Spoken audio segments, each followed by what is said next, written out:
السلام عليكم، ازيكم؟ عاملين ايه؟ يا رب تكونوا بخير. النهارده حلقه جديده من الاسطوات مع محمود الديب، ومعانا النهارده واحد من اسطوات الشغلانه في مجال الستيل والكونستراكشن، باشمهندس احمد عادل. ازيك يا هندسه؟ ازيك يا باشمهندس محمود. انا اتشرفت ان حضرتك موجود معانا النهارده، قبلت الدعوه بتاعتنا والله و... الشرف ليا يا باشمهندس محمود.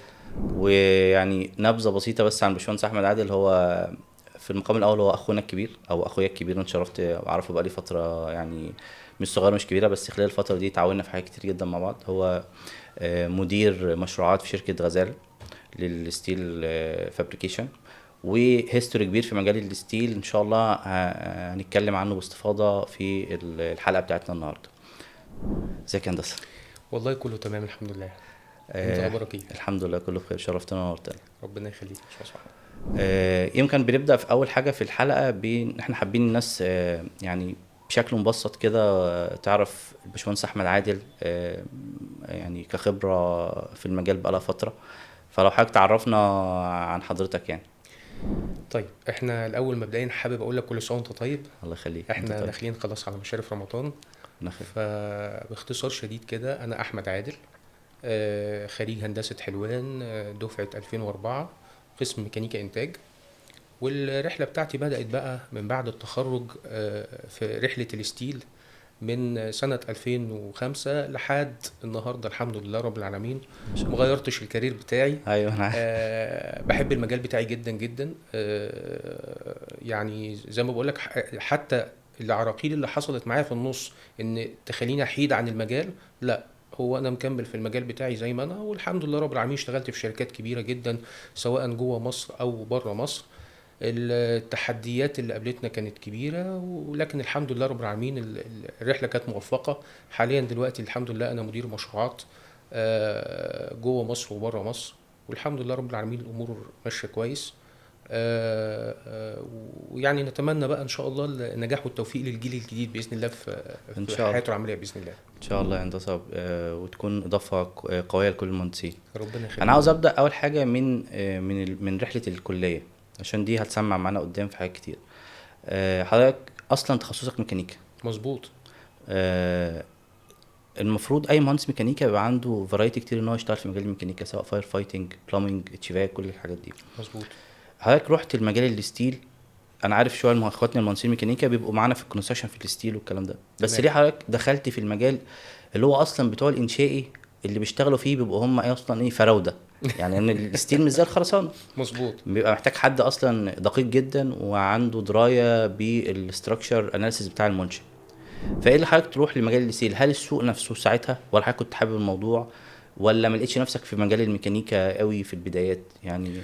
طيب بص، هو خلينا نقول ان الموضوع كميكانيكا وستيل مش بعيد عن بعض، اكيد. لان احنا بندرس، يعني احنا واخواتنا في مدني، في الاول في الاخر لقب مهندس. ميكانيكا ومدني بتيجي بعد كده. طيب الميكانيكا والمدني بيشتركوا مع بعض في الستيل، ده اكيد. يمكن في قطاع الفابريكيشن حتى هتلاقي تحت في المصنع كله ميكانيكا. مم. هتلاقي في مجال الكونستراكشن الاتنين بيتنافسوا مع بعض، المدني والميكانيكا. صحيح. طيب ايه اللي شجعني على ده؟ انت اثرت سؤال جميل جدا جدا، وده هياخدنا لان الشباب الجديد ازاي يعرف ياخد قراره صح. صحيح. يمكن انا ابتديت رحلتي في السمر تريننج تحديدا، التدريب الصيفي، من سنة تالتة. ابتديت اخش في مجالات كتيرة في التدريب، ولقيت نفسي وشغفي كله، الباشون كله رايح ناحية الستيل. فكنت واخد القرار، وفعلا جيت في البكالوريوس انا واخد القرار بتاعي، انا مكمل في مجال الستيل. تمام. وبدات الرحله معايا في الفابريكيشن الاول. اشتغلت الاول في مجال الفابريكيشن بتاعي اللي هو مجال الانتاج، وده الانتاج بيشتغل في اي حاجه. صحيح. فدخلت كمهندس انتاج عادي خالص في الفابريكيشن، خدت الرحله بتاعتي، ثم انتقلت للجوده، الكواليتي كنترول. وبعد كده خدت القرار بقى وطلعت المكتب الفني. المهندس لما بيكون صاحب قرار، هي الرحله دي خدت وقت قد ايه تقريبا يعني؟ لحد ما دخلت مكتب فني من سبتمبر 2004 لحد أه تقدر تقول شهر 5 2006. انا فاكر مم. الرحله دي كويس. الرحله دي ما بين الفابريكيشن والكواليتي، كويس. نتكلم ما بين الانتاج والجوده. خدت الرحله دي، تمام. لقيت نفسي بعدها اللوح ما بتقراها بتنزل من المكتب الفني فوق، في حاجات ما بتبقاش مظبوطه. فالافضل فيها ان يكون مهندس الميكانيكا اللي هو فاهم الشوب ليميتيشن في المصنع بتاعه، وفاهم الجيرني ماشيه ازاي تحت في الانتاج، يكون هو اللي بيشتغل على اللوحه دي. فخدت القرار في شهر 12 2006 ان انتقل الى المكتب الفني. تمام. ودي كانت رحلتي. وخليني اقول لك اسم الشركه تحديدا اه لانها ليها افضل عليها طبعا، شركه الزامل للحديد. اه ما شاء الله اشهر من نوع العالم. طبعا دي اسطوات مدرسه الشغلانه في الستيل. مدرسه الحديد في مصر. ده لهم كود لوحدهم انا عايز اقول لك دي مدرسه الحديد في مصر. يا ليا الفخر ان انا كنت بنتمي للمدرسه دي، اتعلمت فيها ولحد النهارده انا بدين للمدرسه دي في الوضع اللي انا وصلت له. الرحله لما بدات ان انت تبتدي كمهندس ميكانيكا بقى تطلع الفابريكيشن دروينج وانت حاسس بالمصنع تحت، دي يمكن بتفرق شويه مهندس ميكانيكا عن مهندس مدني. صحيح. لان المكتب الفني في الستيل بينقسم لحاجتين: قسم التصميم، وده بتوع اخواتنا بتوع مدني طبعا، هم اسطوات الشغلانه فيها، والاستراكشر اناليسيس بقى والفورسز والكلام ده كله ده بتاعهم، لان ده فيه الكود بقى، سواء بقى بيشتغل بالكود المصري او الكود الامريكي. يتخللوا بعد كده قسم الديتيلينج. قسم الديتيلينج ده الاشطر فيه بتاع ميكانيكا. ليه؟ لان احنا بنقول حتى فابريكيشن دروينج، رسومات تصنيع، فالاشطر فيها بتاع ميكانيكا. خلي بالك ان الرحله بتاعتي بقى كمصنع ثم جوده ثم مكتب فني هي اللي خلتني قدام بعد كده، زي ما بنقول لا ان انا انتقل لقسم المبيعات او لقسم اداره المشروعات، او ان انت حتى تنزل في التركيبات. الوضع بيختلف جدا. اخدت الجيرني كلها طبعا، تصنيع، جوده، مكتب فني، ثم انتقلت بعد كده لاداره المبيعات واداره المشروعات بعد كده، طبعا جوه مصر وبره مصر. انا بس عاوز اخد من كام حضرتك نقطه كده. اكيد في الفتره دي حضرتك كان الموضوع مش سهل، او ان انت حضرتك داخل في منافسه مع الناس بتوع مدني وستراكشر تحديدا، وكل واحد في مجاله بيبقى شايف ان هو احسن واحد يعني والعكس صحيح. لو حد من مدني راح ميكانيكا هيبقى نفس القصه. صح. واكيد اتعرض على حضرتك في الفتره دي ان انت تخش مجال الميكانيكا بقى كفاير فايتنج، اتش فاك، الكلام ده. حصل. كان في تيرنينج بوينت او النقطه معينه حضرتك بناء عليها كملت في المجال، رغم ان اكيد الموضوع ما كانش سهل، ان انت حضرتك بتنافس في حته مش بتاعتك. بص يا باشمهندس محمود، اللي بيحركك دايما والدافع بتاعك في الموضوع هو ان انت لازم تكون مبدع في المجال اللي انت فيه. كويس. فانا كنت واخد قرار، طبعا انت زي ما انت قلت ان في معوقات وفي ناس بصالك واشمعنى انت جاي تسابقنا في مجالنا والكلام ده كله. انا حاطط سماعات واخد القطر وراكبه، وهو ده المجال اللي انا بحبه فهبدع فيه. ازاي بقى اطور من نفسي وارسم البلان بتاعتي؟ دي مهمة جدا. وطبعا دي مش وليدة اليوم كده وضحاها يلا كده على طول لا، دي نتيجة خبرات ربنا سبحانه وتعالى بيوفقك ان انت في ناس مديرين بتعرف ازاي ان انت بقى الكوميونيكيشن تعرف تتكلم معاهم وتاخد خبراتهم ايه وترسم الطريق لنفسك. ده مهم جدا. الموضوع كان صعب، بس بالنسبة لي كان على قلبي زي العسل وحلو. ليه؟ لان انا حابب الموضوع. لو انا مش حابب الموضوع مش هأبدع، ولا كان بعد توفيق ربنا سبحانه وتعالى في المقام الاول والاخير اوصل للي انا وصلت له دلوقتي. ده مستحيل. ما شاء الله. لكن اهم حاجه ان انت تكون حابب اللي انت بتعمله، ودي نقطه في غايه الخطوره للشباب الجديد اللي طالع. هو بيختار الكارير بتاعه غلط. يعني خليني اقول لك يا باشمهندس محمود، النهارده من ضمن الاسئله اللي بتجيلي كتير، باشمهندس احمد عادل، انه مجال احسن في السوق؟ هو خرسانات ولا ستيل ولا طرق؟ طب ده سؤال. طب انه مجال بقى اللي فلوسه اكتر؟ بص السؤال بقى بيتطور معاك ازاي. ايوه. الفكر ده غلط يا جماعه. لان النهارده كفلوس، لو انت هتقيسها بفلوس، دي بالخبره. خبرتك في المجال ايه وهتدي ايه عشان تاخد فلوس. ده مجال الهندسه. صحيح. انت مش في تجاره او في بيزنس مثلا عشان خاطر هبيع سلعه، لا. انت النهارده الشركات بتقيس الخبره بتاعتك وقصادها بتاخد فلوس. الشباب الجديد متسرع شويه فبيبص وبيختار غلط. فبسأل السؤال بالعكس، انت بتحب ايه؟ فبتلاقي ان هو مش حابب حاجه معينه، هو عايز يشتغل في الحاجه اللي جاهزه في السوق على طول. صحيح. مش محدد لنفسه هدف. فعارف انت اللي بالظبط زي يكون ايه، واحد في البحر وبيركب الموجه وخلاص. ايوه. الموضوع بيبقى طبعا ما بيمشيش كده خالص. صحيح. هنتكلم عن النقطه دي قدام شويه، بس انا يعني حابب برضه اكمل الرحله مع حضرتك. بعد ما بدات وحطيت رجلك في مجال الستيل، وبدات في قصه المكتب الفني. انا يمكن كنا في بدايه معرفتنا بقى، حضرتك حكيت موقف ان حضرتك اتعمل ليك انترفيو من مهندس، وكان هو ما كانش مصدق ان انت حضرتك ممكن يبقى ممكن تشتغل في مجال الستيل. وحضرتك يعني كان في تحدي تشالنج كده في القصه لحد ما عديت الانترفيو، وبعد كده بقيت يعني في بوزيشن في الشركه دي. الحكايه دي صح ولا غلط؟ الحكايه دي صح اه فعلا. هو تحديدا اللي حصل كالتالي: انا كنت داخل، كان ساعتها الاعلان نازل في الجورنال، ما كانش لسه في النت كان لسه والحاجات في دي، ما فيش البدايات لينكد ان قبل ومفيش الكلام ده خالص. فعادي خالص قدمت في الوظيفه اللي كانت موجوده، مهندس انتاج. مم. انا كان عيني على ان ابقى في المكتب الفني. ايوه طيب اعمل ايه؟ قلت اخش الاول الانترفيو واثبت نفسي. صحيح. ففعلا رحت الانترفيو في الميعاد بتاعي، ودخلت على المدير الانتاج وامتحنت معاه واتقبلت. كان ساعتها توفيق ربنا انا مذاكر كويس الشركه ان مدير الاتش ار برضو كان مهندس، يعني مدير الاتش ار مهندس. مم. فامتحنت كمان في قسم التخطيط في المصنع تحت في البرودكشن بلاننج، وبرضو اتقبلت. وامتحنت في الجوده واتقبلت، كل دول تابعين لميكانيكا. فكان مدير الاتش ار بيقول لي ايه: اختار قسم من دول، انا ديمقراطي معاك، اختار قسم وادخله. مم. قلت له انا مش عايز اخش ولا واحد من الثلاثه، انا عايز اطلع المكتب الفني. ومن هنا بدات الرحله بتاعتي فعلا، ان انا قابلت مدير المكتب الفني ساعتها. ما كانش انترستد خالص، او مش عايز اقول مش انترستد، ان هو مهندس ميكانيكا وهيجي لنا يخش معانا في زحمنا في القصه الموضوع بتاعتنا زي ما انا والموضوع. بنتكلم. المهم لما دخلت وامتحنت، لقى ان الامتحان بتاعي الحمد لله مقفله، وليه وجهة نظر ان لا، ده انت في مهندس الديتيلنج لو ميكانيكا هيسأل بتاع المصنع وهينزل لك الحاجة صح، وعدد الريفيجنات اقل. فبدأت الجيرني بتاعتي فعلا، ودخلت واتقبلت. وبدأت التحديات، ان عايز اقول لك ان اول 3 شهور دول كانوا بيبقوا اختبار، وكان في تريننج جوه في الشركة. مم.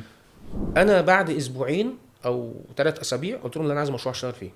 مم. وفعلا خدت مشروع واشتغلت فيه وابدعت فيه، وابتدى تباعا بقى تخش في مشاريع كبيره زي الجامعه الالمانيه وحاجات زي كده. فطبعا اثقلتك كتير جدا جدا. المهم ان انت حاطط هدف قدامك وباصص عليه، وهو ده اللي عايز احققه. طب ممكن تحكي لنا كده حضرتك موقف حصل مع حضرتك في الشغل كان نقطة تحول من نظرة المدير او الناس في الشركة لحضرتك، ان هو فعلا يا جماعة انا في النهاية بعمل شغلي، وانا مش قصة انا ميكانيكا بعيد عن التخصص، يعني قصدي ان انا فعلا لا انا فاهم الموضوع ماشي ازاي. فبقى هما بقى يعني حضرتك فتحت باب لناس في المجال ورا حضرتك زي ما بيقولوا يعني.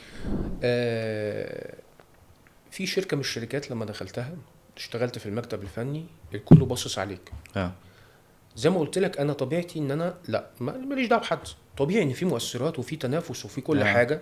انت حاطط السماعات وراكب القطر، وهتاخد الاكشن بتاعك في الاتجاه اللي انت عايزه.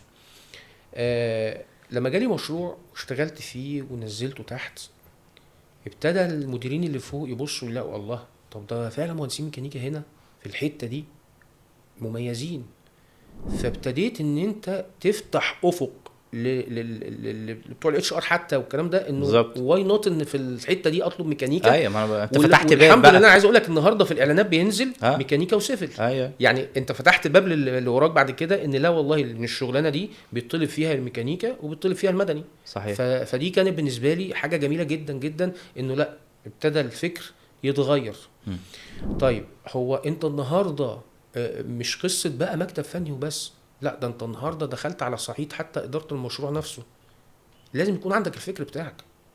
يعني انت النهارده في الستيل، انا هتكلم في مجالنا تحديدا، انت النهارده عشان تدير مشروع لو ما عندكش الكابابيلتيز، رقم 1 ان انت ليدر، مش هتعرف تدير. رقم 2 فنيات الموضوع ماشيه ازاي.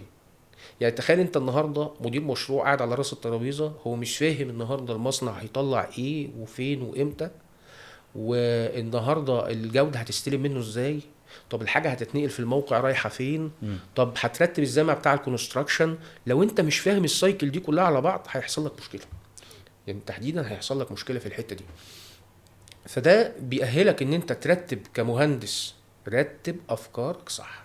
انت ترتب افكارك، وده احنا يا جماعه تخطيط. مهندس يعني تخطيط. المهندس اللي ما عندوش قدره على التخطيط، مش هينجح في اي حاجه. طب في نقطة برضو على ذكر كلام حضرتك، التنوع في جوه التخصص بيبقى مطلوب عشان لو انت عاوز توصل لليفل المانجيريال في الشركة او مظبوط المؤسسة. مظبوط مظبوط. وفي ناس بتبقى عاوز تفضل في نفس المكان. حضرتك تنوعت جوه التخصص، يعني خلاص دخلت مجال الستيل واثبتت كفاءة ودخلت مكتب فني، تنوعت بقى جوه المجال، نزلت المصنع، نزلت الموقع، تشرف على الشغل، رحت قعدت مع الناس بتوع الديزاين. يعني اكيد لفيت اللفه عشان زي ما حضرتك بتقول، اما تيجي على موضوع اداره المشروعات، لان حتى لو انا عندي الفكر بتاع اداره المشروعات، لو انا ما شفتش المطبخ من جوه ماشي ازاي، او عملت فيه حاجات كتير، مش هعرف ان انا اكنترول لو انا بقيت مدير في النهايه. مظبوط صح. فحضرتك لفيت اللفه دي جوه الشركات مختلفه ولا جوه نفس الشركه؟ بص، هو في يعني انا ربنا كرمني، كان تحديدا في شركه روتس ستيل، دي احدى مجموعه شركات بلاتي، ما شاء من الله، الشركات الكبيره شركه طبعا. محترمه طبعا. ودي اشتغلت معاهم من 2010 ل 2016. ما شاء الله. من 2010 ل 2014 جوه مصر، ومن 2014 ل 2016 في السعوديه، تحديدا في السعوديه. القصه بصراحه التنوع ده حصل جوه الشركه ازاي. انا دخلت معاهم في الاول ك في التكنيكال اوفيس عادي، ودخلت على اساس ان انت تشيكر انجينير. وبعد كده ربنا كرم الواحد، اللي حصل ان كان في مدير مبيعات، انا بدله بالفضل برضو، وكان مديري ساعتها برضو في التكنيكال اوفيس من الناس المحترمين والعزاز على قلبي لحد دلوقتي، علاقتي بيه طيبه جدا، هو ومدير مبيعات الاثنين. طلب حد يكون من المكتب الفني يطلع معاه عشان يقابل عميل. كويس. وكان ترشيح مدير المكتب الفني انه خد احمد عادل ايه معاك. فدي فتحت لي باب خيط ان انا ما اطلع مع مدير المبيعات. قعدنا عملنا بريزنتيشن والكلام ده كله ورجعنا، فحصل حوار ما بين الاثنين مديرين. طب ايه يا احمد، ايه رايك، انا عندي يعني تشانس ان انت تيجي عندي في المبيعات. فبيني وبين نفسي انا ما رفضتش، وفي نفس الوقت قعدت مع المدير المكتب الفني، فهو حس ان دي فرصه كويسه ان انت تتنوع في خبره جديده، وان انت عندك خلاص ما يكفي من في المكتب الفني كخبره، خد خبره في حته تانية احسن. وفعلا باخد فلوس برضه مش مشكله. هي دي المشكله على فكره، الناس فاكره الشباب طالعه ان الموضه الجديده لا، ما احنا إن خلاص بتاع المبيعات بنينا شويه ناخد برضه بالظبط. لا هم بيقول لك ايه، انا عايز اتخرج اشتغل مهندس مبيعات على طول. هو فاكر ان عاوز اعد على طول وعربيه وفلوس على طول. لا. ففعلا رحت اشتغلت شويه معاهم في المبيعات فعلا، وبرضو اثبتت كفاءه والحمد لله، لحد ما ربنا كرم بعده مشاريع كويسه. وكان ساعتها حتى مدير المبيعات مسك مدير قسم اداره المشروعات، وخدني معاه از تيم ليدر في المشروعات ساعتها. كويس ما شاء الله. وكنت ماسك مشروع كبير جدا في السعوديه لشركه ميتسوبيشي هيفي اندستري، ما شاء الله. كان بنتكلم في حوالي 30 مبنى ما شاء الله. وانت بتليد الموضوع هنا في مصنع مصر والكلام ده كله. ويمكن المشروع ده تحديدا باحتكاكي مع المهندسين اللي في السعوديه خلى العلاقه بتاع مدير المبيعات اللي في السعوديه مع مدير المبيعات اللي هنا في مصر، قال له انا عايز احمد عادل معايا هناك. ما هو لا، في ما هي شوف انت بتجتهد، فرصه بتستفيد بيها. جاي المدير بتاعي، ايه رايك ده في كذا، وبصراحه هو وقف معايا جدا جدا في الموضوع ده. الحمد لله راجل سالك بصراحه يعني.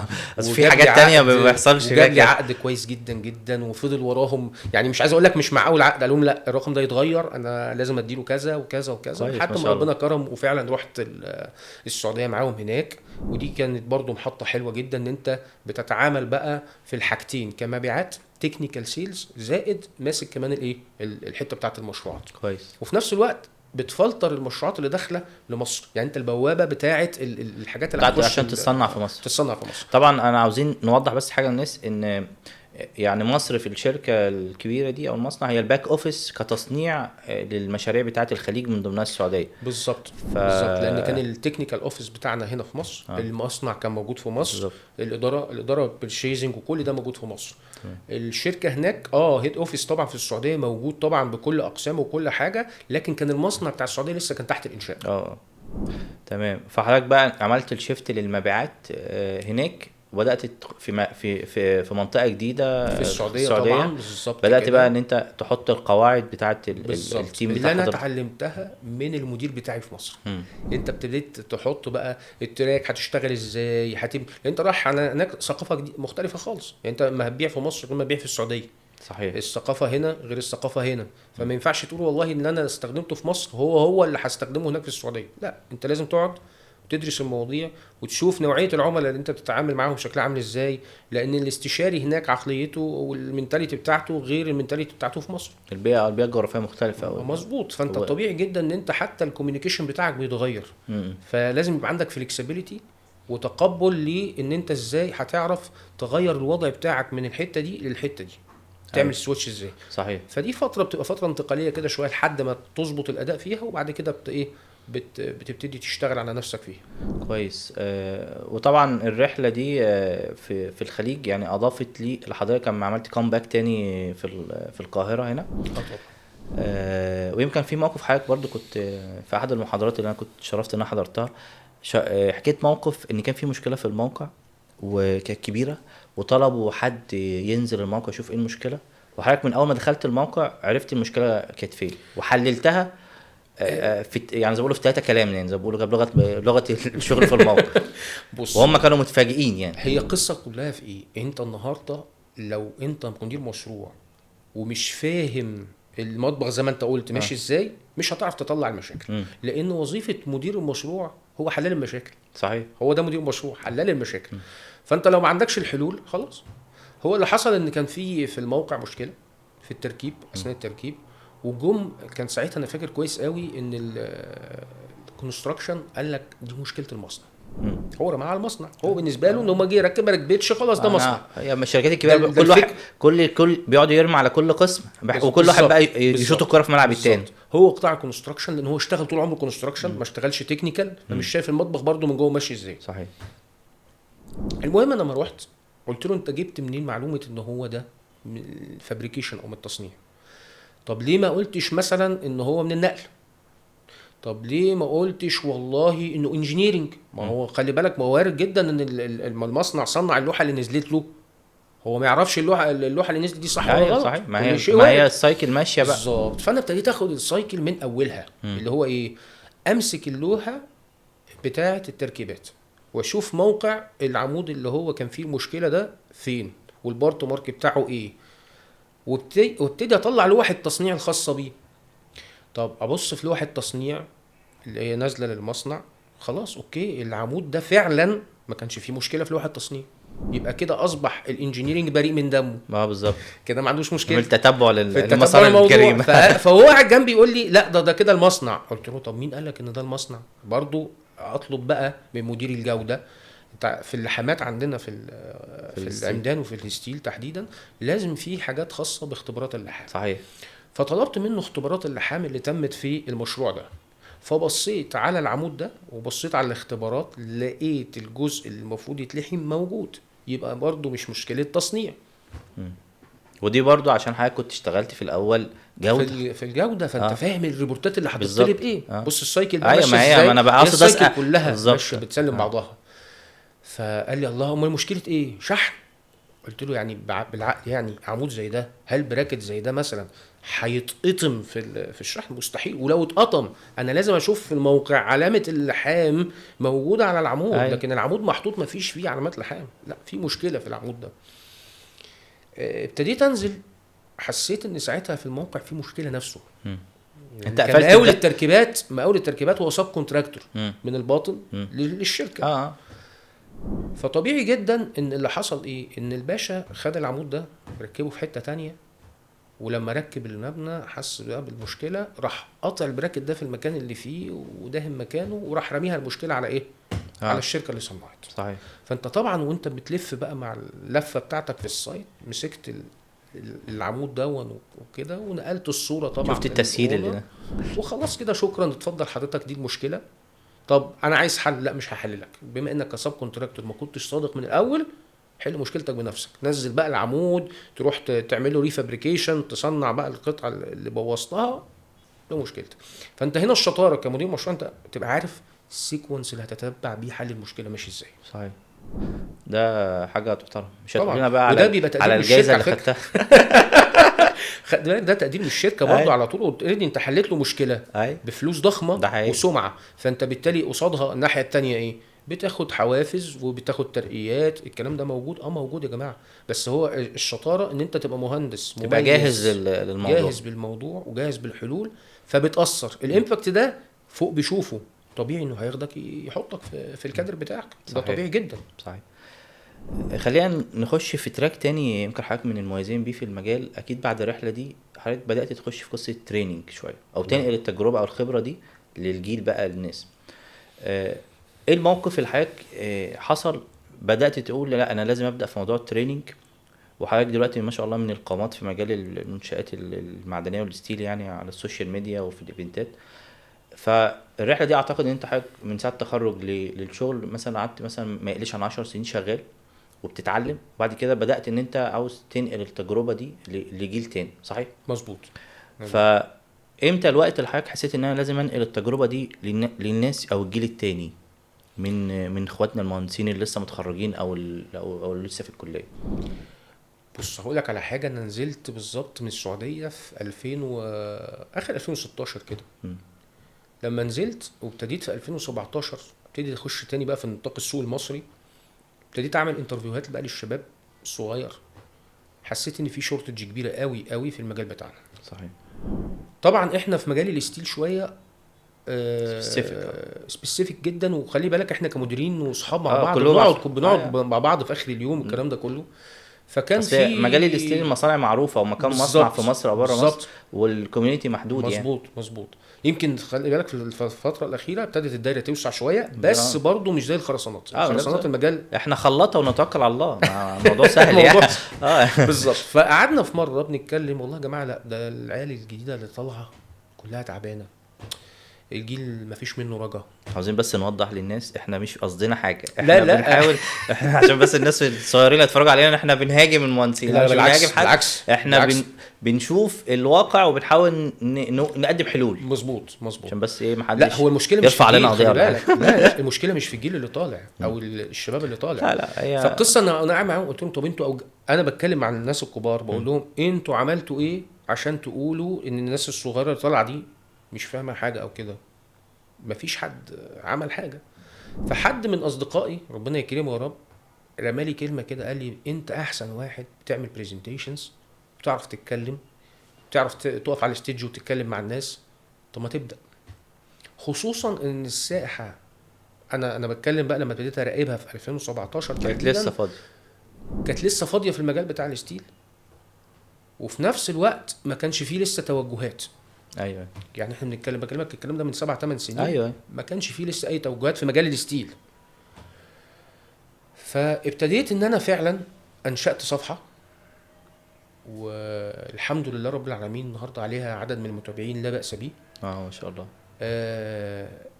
كان كلامي فيه بعيدا عن السوفت ويرز، انت ازاي تطلع مهندس شاطر فاهم في المجال ده، اخد بايده من اول ما يتخرج لحد ما يبدا الجيرني بتاعته.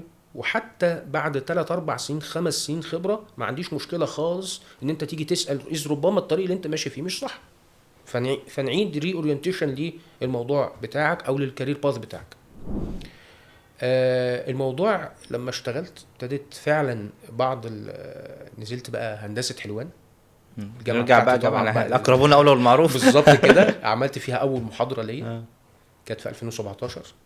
ثم بعد كده بفضل ربنا سبحانه وتعالى اكاديميه الشروق ما شاء الله. هندسه عين شمس. ما شاء الله. في ابتدت الجامعات تباعا واحده واحده، لا نخش ونعمل فيهم حاجه فعلا تليق بالموضوع. كويس ما شاء الله. حسيت الموضوع فيه قبول، وابتديت ادعم الموضوع واثقله، حتى لان انا بحب مجال التدريب فعلا، بان انا اخد شهاده ذا ترينر. الشهاده دي خدتها قبل الكورونا، كانت في 2019 تحديدا. وبقيت سيرتيفايد ترينر كمان، ان انا ازاي اقف على الستيج واصمم الماتيريال بتاعتي والبرزنتيشن وتبقى بشكل مميز. عشان تعرف من بره مصر ولا جوه مصر؟ لا من جوه مصر. خدت الشهاده من جوه مصر مع شباب بصراحه ممتازين جدا جدا. بس انا سؤالي هدفه ان انا اوضح بس للناس ان في ناس كتيره بتطلع تتكلم او بتشرح للناس بالفطره، بس هو الموضوع ليه اسس وعلمي يعني. مظبوط ف... مظبوط. ده فده كلام سليم. انت حضرتك بتتكلم صح يا باشمهندس محمود في حته ان دلوقتي للاسف على السوشيال ميديا ناس كتيره جدا، احنا ما بنغلطش في حد خالص، لا لا لا احنا بنقول ان يا جماعه او يا شباب يا مهندسين، انت عندك فكر، لازم الكورس اللي انت هتاخده او الدبلومه اللي انت هتاخدها تبقى عارف مين الانستراكتور اللي هيديها لك وايه خبرته في المجال. صحيح. انت مش رايح تاخد كورس اكاديمي. وخليني اوضح حاجه يا باشمهندس محمود، المهندسين فاكرين ان انت لما هتاخد كورس انا هشتغل بيه تاني يوم، الكلام ده غلط أيوة. يا جماعه. الحاجه الكورس ده ما هو الا حاجه بتقولك الطريق هتمشي فيه ازاي، صحيح. لكن الممارسه بتاعتك والبراكتس وان انت تجتهد وتقع وتقف هو ده اللي هيعلمك، لكن الكورس مش هو اللي هيعلمك او هيحطك زي مثلا بتاخد كورس سواقه، انت اللي بيعلمك السواقه قاعد جنبك بيوجهك، لكن لو نزل من العربيه وانت سوقت في الشارع بس خلاص اكيد هتخبط، ده هتعمل ده لازم يحصل لازم يحصل وتمر بمشاكل وهتحلها ازاي والكلام ده كله. صحيح. التطبيق العملي على الارض هو ده اللي هيعلمك. صحيح. الكورس حاجه مساعده، اداه. حاجه كمان مهمه جدا بقى دي لاحظتها بقى في الفتره الاخيره، حته السوفت ويرز اللي قتلت المهندس. خلينا بس انا هاخد من حضرتك كلمه تانية ونرجع للنقطه دي، لان انا ليا في سؤال اصلا خاص بالجزء ده. انت حضرتك دلوقتي في حد صديق قال لك يا باشمهندس احمد انت اكتر واحد فينا تقدر تدي تريننج، حضرتك خدت الكلام منه وعملت كومباك ان انا عشان اعمل ابقى ترينر لازم اخد شهاده، مش الهدف من الشهاده ولكن الهدف ان انا ابقى فاهم ان انا لما اجي احاضر هعمل ايه مظبوط عشان اقرا المعلومه صح عشان عندي الاسس مظبوطه بالظبط. وبدات حضرتك تمشي الطريق في موضوع التريننج جنب الشغل بتاع حضرتك الاساسي، مظبوط عشان ما يبقاش انت ترينر بس. لا يعني هو كان الناس فاكره بقى ان المهندس احمد عادل لما بيجي يتكلم مهندس في الموارد البشريه او مهندس بيتكلم احنا ابعد ما يكون عن الكلام ده. احنا يا جماعه مش موارد بشريه خالص، موارد بشريه انا ماليش دعوه بيها، انا بتكلم ازاي اطلع مهندس بروفيشنال، مهندس صحيح. محترف. فعملت بقى حضرتك بس هحكي لك بقى الخطوات مشيت ازاي. هو انا بس عاوز اوضح للناس المراحل مشيت ازاي. المراحل مشيت ازاي؟ رقم واحد افتكرت سنه 2005. كويس. انا سنه 2005 بعد التخرج سافرت الصين، قعدت سنه ما شاء الله. لو انت فاكر يا باشمهندس محمود في لما تعاوننا مع بعض وعملنا ايفنت كان ليا مقوله شهيره جدا اي كان دو ات. صحيح. اي كان دو ات دي كان مثل صيني ترجمته بالانجلش كان اي كان دو ات. اللي حصل ان انا لما رحت الصين 2005 قعدت اول اسبوع ده انبهر مش منبهر. السنه دي حرفيا شقلبت حياتي كلها 360 درجه. فحتى الفكر بتاعك او المنظور بتاعك للحاجه اختلف، لان الناس دي متقدمه عننا بسنين ضوئيه زي ما انت عارف. هي. فكان في مره مشكله في المصنع، وكان صاحب المصنع الصيني اللي انا لا اتبع ليه، انا اتبع ليه الراجل المصري. المشكله دي بيقول لي باشمهندس احمد هنحلها ازاي؟ انا لسه شاب متخرج بقالي سنه. فزي اي شاب مصري قلت له ما اعرفش. فقال لي مفيش حاجه اسمها ما تعرفش، انت مش راجل مهندس. ايوه. وراح واخدني قدام مرايه. فاكر انت الفيلم اللي هو كان انا مش طويل وهبه قصير وزعه؟ لا هو قال لي قول اي كان دو ات قدام المرايه. فانا قلت الراجل ده ايه مش تعودنا على الكلام ده، ما فيش الكلام ده، صينيين دول بالظبط كده. انا روحت البيت طبقت المقوله دي فعلا وفعلا لقيت نفسي بوجد حلول في المصنع. فهرجع تاني بقى لحته التريننج. لما اتقال لي انت احسن واحد انا فعلا رحت البيت وقلت انا ايه مشكلتي؟ اي كان دو ات هعملها. لما جيت اعملها مش هكدب عليك كان اول محاضره ليا في هندسه حلوان ما حسيتش ان انا احسن حاجه.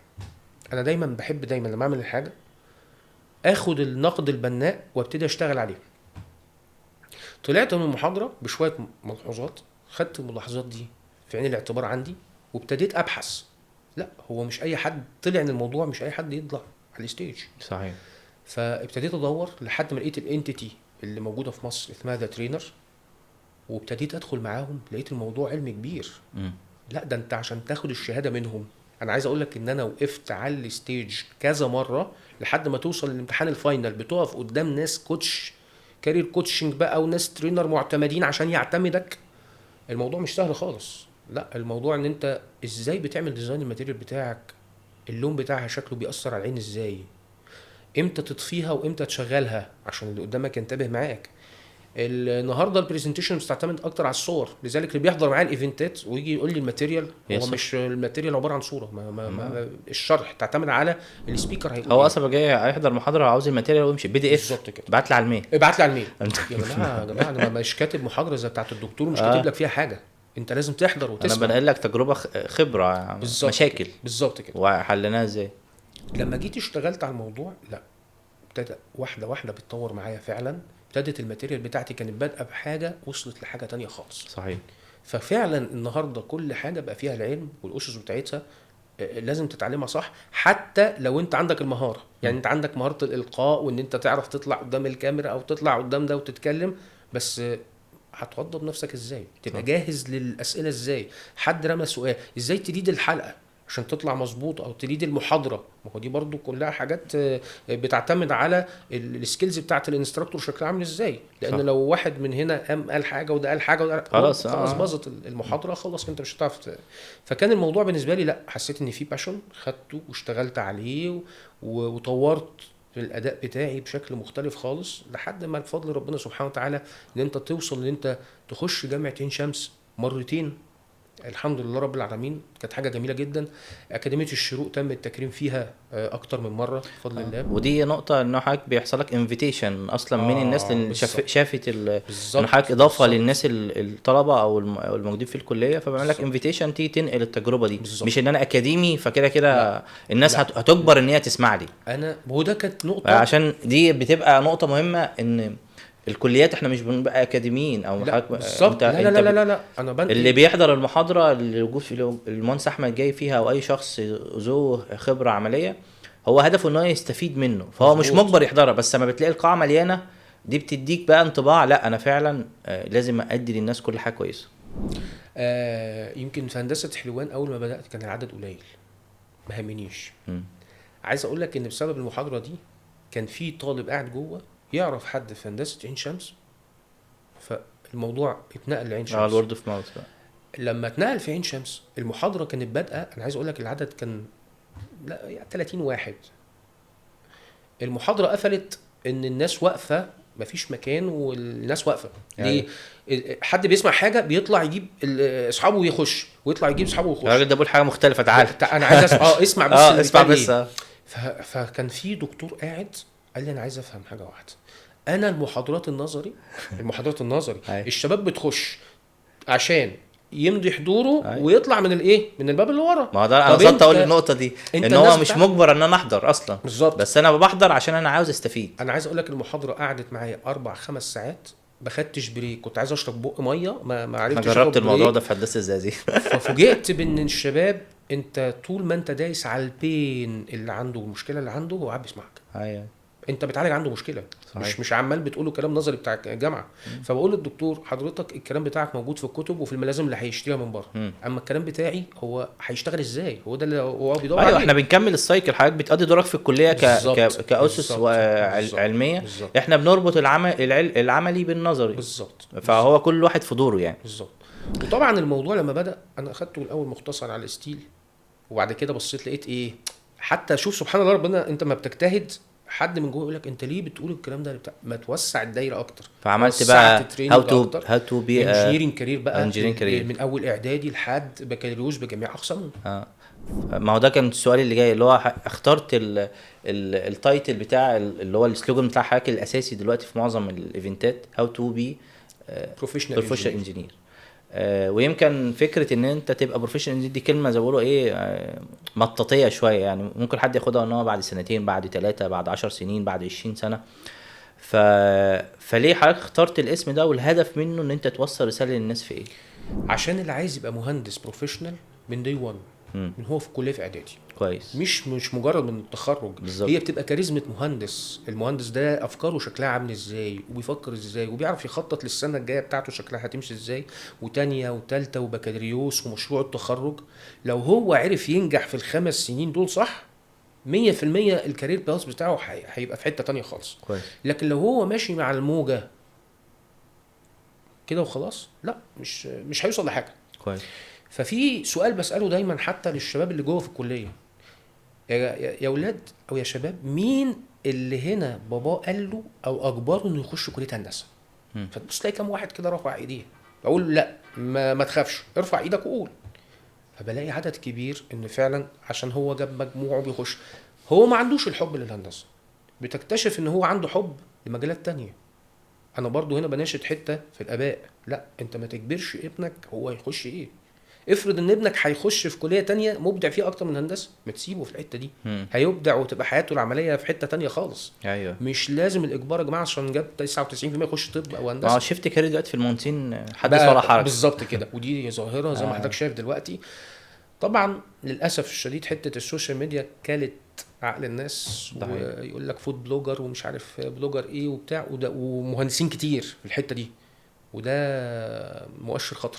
مم. انت مؤشر بتتكلم فيه ان النهارده السوشيال ميديا واخده الحته دي في حته ان ايه، لا المهندسين مش حلوين. لا مين قال كده؟ لا المهندسين ليها ناسها، لان هي تعب وشقه ومجهود وسعي واسم انت بتحفره. صحيح. فانت الاسم اللي بتحفره ده مش هتحفره في يوم وليله، انت محتاج سنين عشان تعرف تحفره. ده حقيقي. بس حضرتك لما بدأت في المجال في التريننج، بدأت زي ما حضرتك تفضلت كده، انت بدأت تحفر اسم حضرتك في المجال التريننج، وبدأت تعمل أول تريننج كجروب خاص بمجال الستيل في الديتيلينج. مظبوط. صحيح. مظبوط. ويمكن أنا من واقع معرفتي بحضرتك يعني كان في العدد في الأول قليل، مظبوط. وكان الفكر إن هو جاي ياخد سوفت وير، وانت حضرتك أصلا يعني أبعد ما يكون عن الموضوع ده أساسا. مظبوط. وبرضه كملت بنفس المديول اللي حضرتك عاوزه. انا جاي صح. ابني مهندس ازاي يقدر يعمل ديتيلنج للوحه، مش ديزاين. يعني برضه حضرتك محدد انا مش ديزاين، انا جاي اعمل ديتيلنج فابريكيشن، مظبوط. اللي هو الجزء الخاص بتقطيع الحديد، لان لو قطعت حديد غلط كل سنه وأنت طيب. صح. فبدات واصلا المجال ده كان لسه بادئ في مصر، يعني الناس مش فاهمه يعني الستيل يعني ايه الديتيلنج والفابريكيشن. صح. فبدات حضرتك برضه تحط الموضوع ده.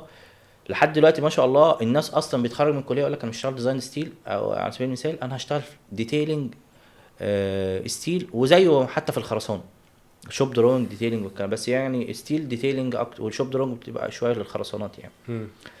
فحضرتك برضو احكي لنا على التجربه دي، حضرتك بداتها ازاي ولحد ما وصلت ان انت حضرتك دلوقتي ما شاء الله معاك تيم كبير بيشتغل مع حضرتك في مشاريع، مظبوط. سواء في الشركه او حتى شغل تبع حضرتك يعني في الشركه بتاعت حضرتك. فازاي بدات الموضوع يعني؟ بص يا باشمهندس محمود، انت يعني بتدوس على الجرح.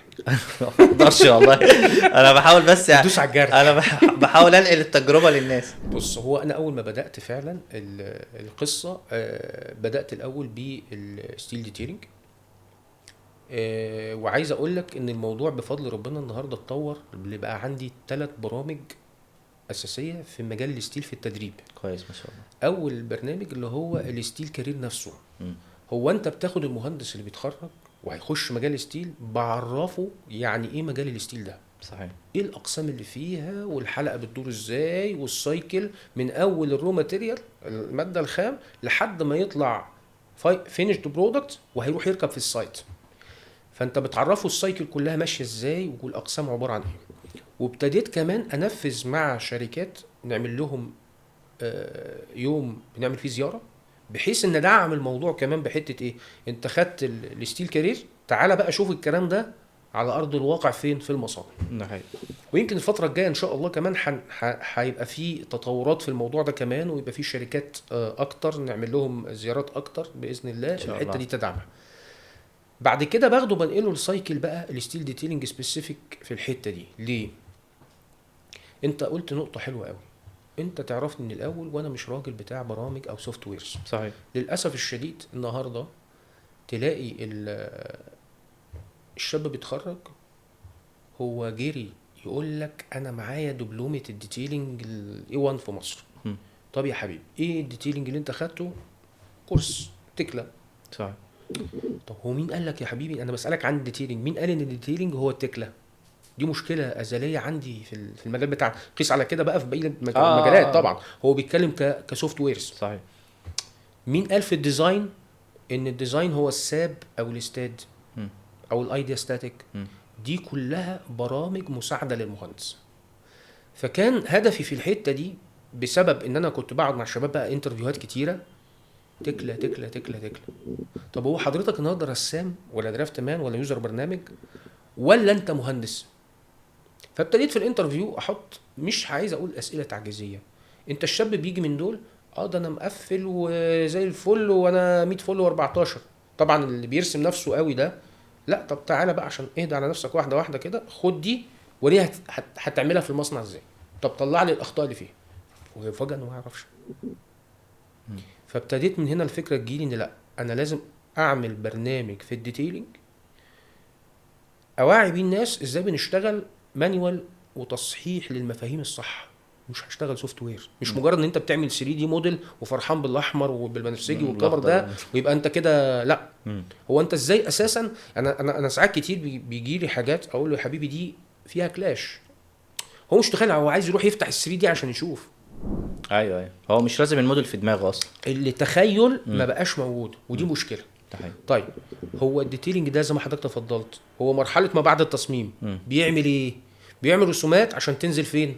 الموقع، المصنع او المصنع الاول يصنعها. طب هو المصنع ده عشان يصنع، مش انت المفروض الاول بتشوف اللحامات بتاعته شكلها عامل ازاي، الاخرام اللي هتتعمل في الحديد نفسه في سيستم معين هنتفق عليه مع المصنع تحت، القطر بتاعه قد ايه، طب هو الجويط اللي هو الانكر بولت دون لما هيركب في البيس بليت بتاعه العمود من تحت القطر بتاعه قد ايه.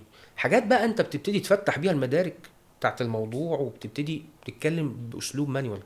فصممت البرنامج بتاعي اللي هو اسمه ذا ديتيلر، وده يمكن البرنامج الشهير الحمد لله رب العالمين. ما شاء الله. ان بدات بيه وهو ماي بيبي 36 ساعه، النهارده وصل بفضل ربنا سبحانه وتعالى عدى 60 ساعه ما شاء الله. تشتغل عليه اوف لاين. طبعا ناس كتيره طلبت مني اعمله اونلاين.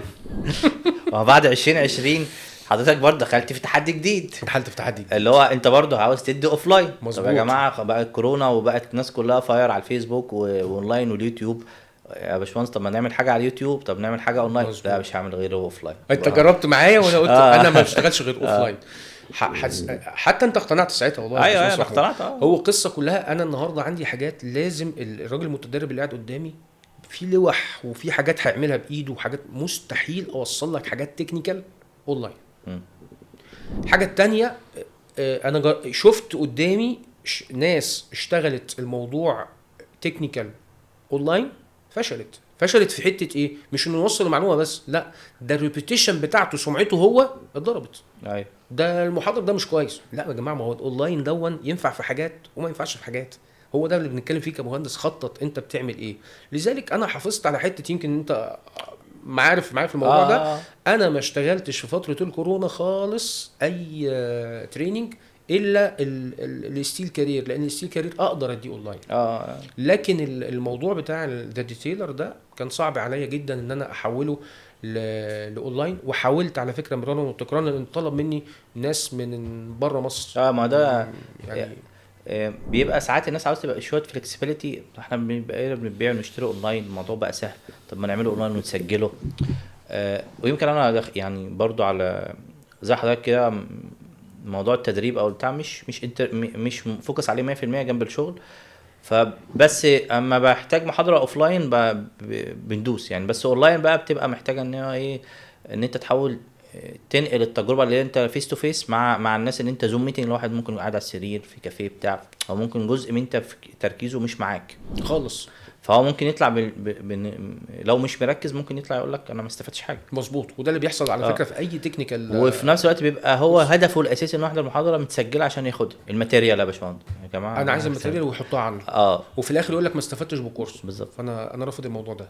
لا ده انا عايز اقول لك ان الموضوع عندي اتطور، ان انا بمتحن مش امتحان بمعنى امتحان يعني، بس انا صورت الموضوع ده لايف عندي كذا مره، وانا الناس قاعده بتمتحن ويقول لك لا ده المهندس احمد بيعصرنا. طب انا هعمل الكلام ده ازاي اونلاين يا جماعه؟ كويس. مش هكدب عليك، بحاول طبعا عشان الناس اللي بره مصر عايزين يستفيدوا برضو، سواء بقى اخواتنا في السعوديه في الجزائر في الامارات. في ناس كتيره جدا ابتدوا تطلب مني الموضوع ده، بحاول اعمل كاستمايزيشن للموضوع ونشوف ازاي نعمله اونلاين. لكن حتى هذه اللحظه لا لسه عشان في ناس كتيره على السوشيال ميديا النهارده مهندس احمد بيشتغل اونلاين. لا انا ما بشتغلش اونلاين خالص، انا شغلي كله اوفلاين. كويس. والحمد لله رب العالمين في ناس كتير بتجيلي وبتاع، ويمكن العدد بيبقى محدود عندي في المحاضره. عشان تحاول تفيد كل الناس. بالظبط، يعني انا العدد بيبقى محدود جدا في المحاضره بتاعه الداتا ثيري. طيب الطلبة او المهندسين اللي بياخدوا التريننج مع حضرتك، اكيد هم بشكل ما او باخر بيبقوا هم الورد اوف ماوس بتوع حضرتك في الشركات بيشتغلوا فيها، او حضرتك ساعدتهم سواء بانهم استفادوا بالكورس او رشحتهم في اماكن شركات، صح كده؟ مظبوط. اكيد الموضوع بدأ بنسبة قليلة دلوقتي، اكيد ما شاء الله في بومينج في الموضوع يعني. بص انا فرحت جدا ان في شركه من الشركات كان في مدير كلمني قال لي انا عملت انترفيو مع شاب هو كاتب في السي في ان هو خد الكورس معاك. مم. قعدت اساله يمين وشمال وفي حاجات كده. هو في الاول قبل ما يقول ان هو واخد الكورس، اساله يا حبيبي دي بتتعمل ازاي، يرد عليا مش عارف ايه. انا انبهرت، فبقول له انت جبت الكلام المعلومات دي جبتها منين؟ لان دي مش معلومات بتاعت واحد بقاله سنتين في السوق عنده المعلومات دي بالشكل ده. مم. فقال لي انا واخد كورس مع المهندس احمد عادل. فهو رفع سماعه التليفون بيقول لي كمل انت شغال صح وكده هتفيد السوق في شريحه كبيره. ففرحت، طبعا. وده اداني الاريحيه ان انا لا انا مكمل زي ما انا. مم. حته بقى ان يتعرض عليك طب سوفت وير، طب سوفت وير، لا انا مش هدي سوفت وير. مم. سوفت وير كتير يا جماعه، انت مش محتاج سوفت وير، ده انت مش محتاج تاخد فيه كورس اساسا. يعني بستغرب النهارده الشباب اللي هم بيروحوا انا عايز اخد كورس تكلا وبيروح يدفع فيه رقم قد كده. يا باشا ما هو موجود على اليوتيوب وموجود على منصات كتيره جدا ببلاش. كويس. اي سوفت وير انت عايز تتعلمه انا بعمل كده، اي سوفت وير ده سهل جدا انت تتعلمه. ده يعني مش هو ده اللي المعضله، هو المعضله الفكر بتاعك فين، انت هتشتغل ازاي، يعني انت هتعمل الحاجه دي ازاي. هو اي سوفت وير داتا انتري بدخل ان او بيطلع اوت، لو دخل ان غلط كل سنه طيب انت الاوت بالظبط هو غلط. ده اللي بيحصل. انت في تكلا النهارده اتعلمت اوكي دخلت داتا غلط، هو مش هيفكر، هو مش هيطلع الحاجه غير اللي انت مدخلها، فاللي انت مدخله هيطلع بالشكل ده. انا بس برضو عشان الناس اللي بتسمعنا، احنا اكيد السوفت وير مهم ان انت تسرع بيه عمليه الشغل 100%. سواء ديزاين او ديتيلنج او حتى المصانع بقى عندها برامج خاصه بالتصنيع صح بتاع. طبعا. ولكن احنا الهدف اللي بنتكلم فيه ان انت تاخده ان هو عامل مساعد مش العامل الاساسي. بس كده. ان انت تاخده ان انت، ما انت لو قاعد في ميتنج وفي مشكله مش هتقول له مستنى ما اخش شيك على التكلا او على الساب او على انت الايتابس. هتتكلم تتكلم تقول والله المشكله تقريبا في 1 2 3 واحنا هنشيك على الاناليسيس بتاعتها لو احنا ديزاين، هشيك على الديتيلنج بتاعتها لو على التكلا، لو هو شوب دروينج مثلا هشيك في المصنع على البرنامج التصنيع انا دخلت مثلا الحديد عدد الرد بتاع الحديد بشكل مختلف وات ايفر. بس انت هتبقى انت بتحصر الموضوع كانجينيرنج او مهندس في حاجه معينه، وبعد كده تشوف تشوف التولز هتحلها ازاي. صح. حضرتك كان في حته حلوه قوي. دلوقتي انت قاعد في اجتماع استشاري معاك ومقاول والدنيا حلوه جدا وبيتكلموا في حاجه معينه، فلو انت مهندس بنتكلم في التصميم بقى مش فاهم الكود وقاريه وعارف البنود بتاعته ايه، مش هتعرف ترد. صحيح. لا دي النقطه دي في الكود بتقول كذا كذا كذا كذا. هنا انت مش محتاج للتولز اللي هي الاداه الاستاد او الساب، لا لا لا لا انت محتاج للكود تكون انت فاهمه فعارف بترد ازاي. التكنيكال بتاعك بالظبط كده. ده الكور العصب بتاعك ده الكور بتاعك. طيب انت في الديتيلنج لا حضرتك، ما انا اصل المصنع عندي مش عارف يصنع دي بالشكل ده، فانا بالتالي لازم اعملها بالحته دي لان خط الانتاج اللي عندي في المصنع معموله جاي على حاجه معينه كده. طيب حاجه كمان، لا حضرتك ده في نقطه، ده انت كده هتهدر في الخامه. شوف بقى انت بتفكر ازاي، لا ده انا خط اللحام عندي المفروض يبقى بالشكل الفلاني. كل الحاجات دي حاجات تكنيكال وايز ما لهاش علاقه بالحته. احنا مش معنى كلامنا ان احنا بنقول يا جماعه ما تتعلمش البرامج. السوفت ويرز هي اداه مساعده للمهندس فقط لا غير، مش عايزين نطلعها بره الاطار ده، لان هي للاسف على السوشيال ميديا خدت حجم وشكل اكبر من اطار انها اداه. هي خدت ان الديتيلينج هو التكله او الديزاين هو الساب او الاستاد. الكلام ده غلط. ايوه عشان بس نصحح المفاهيم. الادوات مساعده. خليني اضرب لك مثال بسيط قوي. اتفضل. انت النهارده قاعد قدامي وراجل ايه امي ما بتعرفش لا تقرا ولا تكتب، فانا جبت لك ورقه وقلم واديتهم لك وبقول لك لو سمحت اكتب اسمك. فانت بصيت لي كده وقلت لي ايه؟ مش هعرف. حلو. طب انا ضغطت عليك بزياده ومديك الايه التولز اهو الورقه والقلم، اكتب اسمك، هتعمل ايه؟ من كتر الضغط هيحصل ايه؟ حاول امسك القلم واكتب مش هعرف، مش هتشخبط. هتشخبط. هو ده اللي بيحصل بالظبط على البرامج. انا بيجي لي كميه مودلز وحاجات زي كده طبعا من تكلا، كم مشاكل غير طبيعي، لان الموضوع مش مدروس صح. ليه؟ انت اديته الاداه، هو راح اتعلم الاداه، تك تك تك تك دخل الحاجه زي ما حضرتك قلت داتا انتري، طلعت غلط. طب وبعدين مم. هنوصل في الاخر، عد على صوابعك كام مهندس شاطر او فاهم. صحيح. هو ده اللي هيميزك في المجال. مم. الادوات دي انت بعد كده هتكتشف مع عمرك اللي بيتقدم، انت عشان تترقى مش هتستخدم الاداه بايدك. ايوه خلاص هو انا النهارده في البوزيشن بتاعي انا هستخدم التكلا بايدي ولا هستخدم البريمافيرا بايدي او الكلام ده كله؟ لا طبعا، لا، في تيم تحتيك بيشتغل وفي ناس تحتيك بتشتغل. انت لو انت مش فاهم هتسوقهم ازاي وهتقول له خلي بالك اعمل دي كذا وسوي دي كذا، دي المفروض تخلي بالك، يبقى مش هتعرف تجيب حد. دي النقطة اللي كنا بنتكلم فيها قبل ما نخش الحلقة، اللي هو انت كشخص او ودي عامة مش كمهندس ايا كان، انت عاوز توصل تبقى مانجيريال اريا يعني في الليفل بتاعك في التخصص بتاعك، ولا انت هدفك تفضل تكنيكال بس تشتغل بايدك؟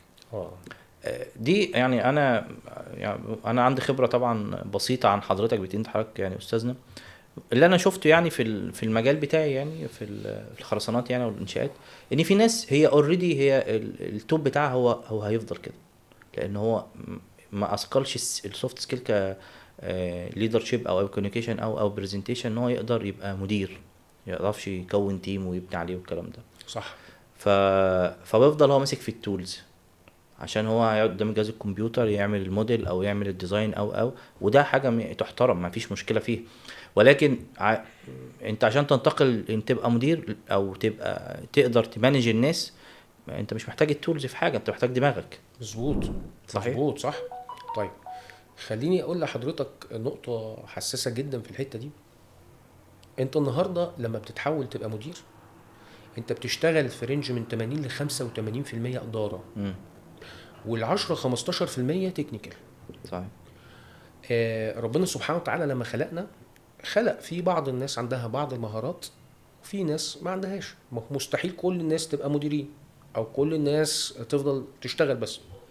في ناس بتحب الكومفورت زون جدا، زي ما حضرتك قلت، هو قاعد قدام الشاشه وانا افضل كده، ودي حصلت انا شفتها. يا موجوده. باشا طب ما تعمل، لا لا لا لا انا مش عايز اليد ناس، ومش هو ما عندوش، هو مش حابب الموضوع. الناس فاكره ان المدير ده النظره العامه الله على الكرسي والبدله والتعظيم السلام. لا، المدير مش كده، المدير عليه اعباء كبيره جدا جدا جدا. انت عشان تدير المالتي كالتشر اللي تحتيك وكل واحد الكوميونيكيشن بتاعته مختلفه، دي دراسه لوحدها.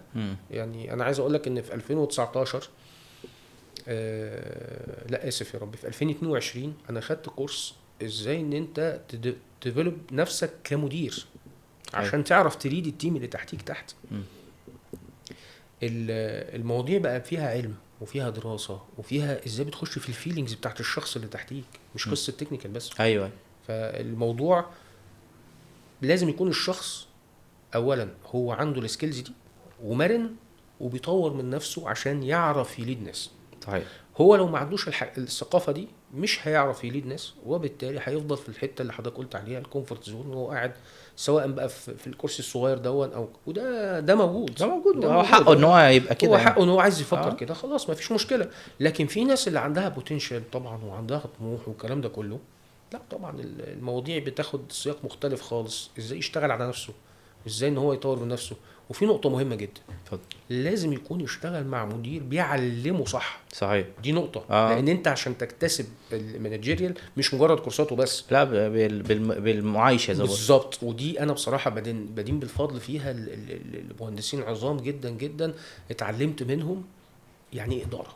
صحيح. دي نقطه خلتك النهارده بتقف عارف بتدير الموقف ازاي. حضرتك اثقلت ده الفتره الاخيره باداره المشروعات، خدت شهاده البي ام بي نفسها. انا خدت. ويمكن يعني انا برضو انا عارف حضرتك، انت ما شاء الله بقالك فتره، حضرتك بقالك فتره بتشتغل في اداره المشروعات وبتعمل الشغل المطلوب اداره المشروعات بعيد حتى عن الشهاده. مظبوط. بس برضو حضرتك رحت ذاكرت وخدت الشهاده بعد فتره من يكون مثلا 15 سنه شغل او حاجه زي كده او اكتر. مظبوط. لا انا عايز اقول لك ان الشهاده انا لسه واخدها في شهر يناير. انا عارف. ف في ناس بقى بتستعجل من حته التولز بقى، تستعجل تاخد الشهاده بعد سنتين او 3. هو البي ام اي يقول لك مثلا بعد 3 سنين تقدر تخش تاخد البريبريشن وما تاخدش، مفيش مشكله. بس هو حط شرط ان انت 3 سنين عشان تبقى اشتغلت.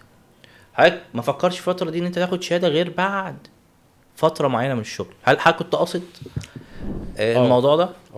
ليه تمام. بقى؟ وكنت بقصد اكتر، وانت خدت بالك في البرزنتيشن بتاعتي تحت انجينير احمد عادل بي ام بي بريباريشن. ايوه انا مش حاطط ان انا ده واخد حقيقي سيرتيفايد بي فعلا. ام اي. ليه؟ دي حاجه تحترم اصلا. ليه بقى؟ لان النهارده انت بتاخد الشهاده ليه؟ خلي بالك الشهاده كتر الشهادات في السي في يعني سلاح ذو حدين. مم. انت بقيت بتسمع في السوق المصري النهارده الراجل ده بري كواليفيكيشن، مم. اوفر كواليفايد، اوفر كواليفايد. بسبب ايه؟ حضرتك النهارده الله اكبر، ام بي اي، دي بي اي، بي ام بي. طب حلو، جميل جدا. خش لينكد ان، مش هتعرف اصلا، خلاص، هتقفل اللينكد ان وتخرج. انت بتقول خلاص انا مش، انا كده فاشل. لا ده اي حد أنا- بياخد كورس يقوم حط- حاطه على لينكد ان، تمام، تمام. توكلنا على الله، حلو أوي. الراجل ده طيار. انت النهارده الشباب اللي بيستعجل بقى فرحان جدا من السي في بتاعه، اول ما اتخرج حاطط فيه بي ام بي وحاطط فيه مش عارف ان هو هيعمل ايه حلو. وبيقول لي، وده بيحصل والله، ده الاسئله كده، انا ليه ما بيجيليش شغل؟ عشان حضرتك حاطط في السي في حاجات مش مطلوبه في سنك. صحيح. خد الحاجه اللي تفيدك في وقتها. هو انت النهارده بي ام بي، بروجكت مانجمنت بروفيشنال، صح؟ مهندس مشروعات محترف. هو انت النهارده هتبقى مدير مشروع اول ما هتتخرج؟ مستحيل. طيب يبقى بالعقل كده الشهاده دي عشان اخدها صح لازم اكون انا خلاص هتاهل ابقى مدير مشروعات.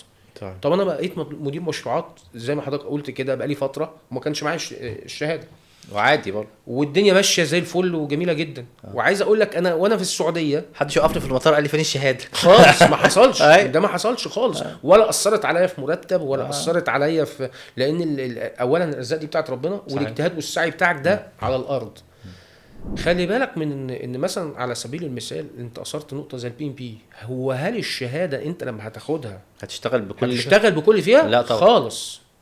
هي عامله زي الجامعه، أيوة. هي حاجه بتؤهلك وبتفتح المدارك بتاعتك هتدير المشروع ازاي. لكن اداره المشروعات مش كده خالص. على ارض الواقع اداره المشروعات لازم يكون المدير عنده كاريزما صح، فاهم المطبخ اللي هيديره جوه شكله عامل ازاي، لما يقعد على الترابيزه ما حدش يضحك عليه. يعني سيبك بقى من لو انت معاك البي ام بي ومش فاهم الكلام ده هيضحك عليك. صحيح. فالقصه كلها يا جماعه هي بالانس ما بين حاجتين. طيب هو كتر الشهادات بقى في السي في بيأثر عليا؟ أيوة. خلي بالك ان انت الازدياد المعرفي وقلته في مشكله. انت الطبيعي ان انت خد الحاجه في وقتها عشان يبقى ليها طعم. اخد الشهاده هفرح بيها عشان انا من بكره هنفذها، صح. هشتغل بيها. لكن هاخد البي ام بي واحطها في الدرج لمده 10 سنين عشان انا هبقى مدير مشروعات بعد 15 سنه. طب وبعدين هتعمل بيها ايه؟ ايوه عشان تحطها في السي في ده ممكن تضرك. ايوه، لان الشركات الكبيره في ماتريكس للدفعات. مظبوط. انت ممكن يبقى في فلاتات في كل دفعه، مفيش مشكله يعني. بس هي في النهايه لو انا دفعه مثلا 2015 سبيل المثال وبقالي 5 سنين شغال، اما اروح شركه انا هخش ليفل سينيور، عمري ما هيقول لي انت مدير مشروع. تعالى مدير مشروع. هيقول لك انا جامد وبتاع. ما انا لو عملت كده هعمل خرق للماتريكس، فكل السايكل كل حواليا يقول لي طب ما انا هاخد نفس المرتب، نفس كذا نفس كذا. فعمر الشركات ما هتعمل كده، لان انا شفت ده بنفسي اصلا يعني. وشو حضرتك شفت ده؟ الشركات ما بتعملش كده. بتعملش كده. بالعكس عايز اقول لك على حاجه. آه. انا اهو واحد اهو في مكاني لما بيجي لي سي في بتاع شاب عنده 5 سنين واخد البي ام بي ما ببصش للسي في بتاعه. لان ده هيبقى جاي باصص على ان انا هاخد مرتب اكس بدل مرتب واي، وان انا هتحط في البوزيشن الفلاني وبتاع، فعنده طموح مشروع بس ما ينفعش في وقتها. فانت سبقت حته مش مطلوبه دلوقتي. او خلينا يعني نقول الموضوع بشكل اللي هو بروفيشنال شويه، ان هو بياخد الحاجه دي عشان يجتهد ويضيف يضيف لنفسه نوليدج وعاوز يستفيد بيها كمان في السماديه. اوكي، بس لما احنا نيجي الاتش ار او اي شركه يقول له لا انت هتخش على كذا، ما يقولش لا ده انا انتوا شركه كذا، او ان انتوا لا انتوا مش مقدريني. لا، ما هي الفكره مش في التقدير اللي هو عشان الشهاده. ما هو كل الناس يعني في شركه من بدون ذكر اسماء يعني من شركات الديزاين الكبيره في مصر والوطن العربي يعني، اما حد بياخد ماجستير مثلا او دكتوراه، هو لو زاد في المرتب مثلا على سبيل المثال $50، ده اقصى حاجه يعني. مظبوط. ليه؟ انا في صح. النهايه شهاده دي لنفسك، انت في النهايه هتخش ضمن منظومه الترس، تشتغل عشان تطلع البرودكشن بتاع الشركه. صح. غير كده دي بتاعتك. اما نيجي بقى تنتقل من شركه لشركه وانت في الشهاده اللي هتفيدك في الليفل ده، تقدر نديك البنفيتس دي. مظبوط. صح. بس في النهايه الفيلمين والمكسب بتاع السينيور مثلا او التيم ليدر من على سبيل المثال من 10000 ل 20000، عمر الشركه هتديه 30000. لا لا لا، مش هيحصل. مش هيحصل خالص. مستحيل، مفيش الكلام ده كله يعني. ده حتى لو حصل ده واحد في بتتكلم في 1% أيوة. يعني، دي فلاتات. دي فلاتات لكن يعني. مش منطقي مش القاعدة خالص. يعني. لا لا، مش هي دي القاعده خالص. احنا كل شركه من الشركات بيبقى ليها شركه، احنا بنتكلم على الشركات الكبيره طبعا. كبيره طبعا. طبعا بيبقى ليها السالري سكيل بتاعها وبتتحط عليها. انا عايز اقول لك ان انا اتعاملت مع ناس ممكن تكون واخده ماجستير، يعني لا حد من اللي شغال تحته اعلى منه. دي أيوة. مشكله. دي مشكله بتقابل، ان ساعات ان واحد دماغه اتاقلمت على الحاجات النظري، مم. فهو واخد السلك الاكاديمي، يجي يطبقه في العملي يتعب، فعنده مشكله. ايوه. فالموضوع ما بيتاخدش لا يعني. كتير جدا يجي يقول لي انا هاخد الماجستير عشان خاطر ان هو ايه، يرقيني في الشغل والكلام ده، ويكتشف انه بعد ما تعب وسهر وفلوس والكلام ده ملوش علاقه بالشغل خالص.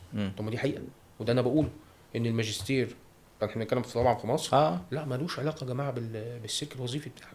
ايوه. السلك الوظيفي بيعتمد تعبك ومجهودك وشغلك والاتشيفمنت اللي انت بتحققه شكله عامل ازاي. لو الاثنين مشوا مع بعض اه خلاص انت جو اون ان انت تقدر تتكلم بقلب جامد يعني. كده انت 10 على 10. لكن لو انت ماسك خط منهم بس، يعني زي ما بيقولوا ايه، جينا في ميتنج، عاوز تكلمني علم انا معاك، عاوز تكلمني شغل انا معاك، يبقى انت كده راجل فيرود اسطى في الشغلانه زي ما بيقولوا على زي البودكاست. لكن لو انت، لان انا شفت مثلا، انا كنت شغال في اوراسكوم، شفت حد معاه شهادات كتير وكان مهندس ميكانيكا يعني فاضل في مجال بتاع في برج، وجا ايه المفروض البي ام اي كذا مش عارف ايه، مدير المشروع اصلا يعني راجل يعني ما شاء الله عليه، يعني راجل اداري يعني من اول شهر.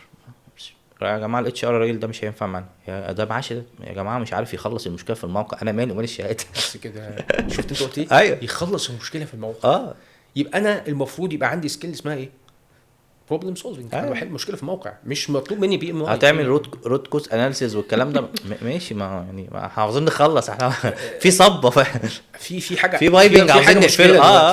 انا عندي العمود ده في الستيل يا باشمهندس هنحل ازاي؟ فبرسم الحل وابعته للتكنيكال اوفيس واخد عليه كونفيرميشن واخلص مشكلتي. أيوة. لكن مش هقعد طب نحلل ده بعدين، ما عنديش مشكله. نقعد نحلل وبعد كده نشوف ان المصنع مخطئ في كذا وبتاع ونحل المشاكل الداخليه. لكن الموقع مش هينفع يقف دلوقتي. صحيح. فلا يعني كلام حضرتك في الحته دي مهم جدا وصح.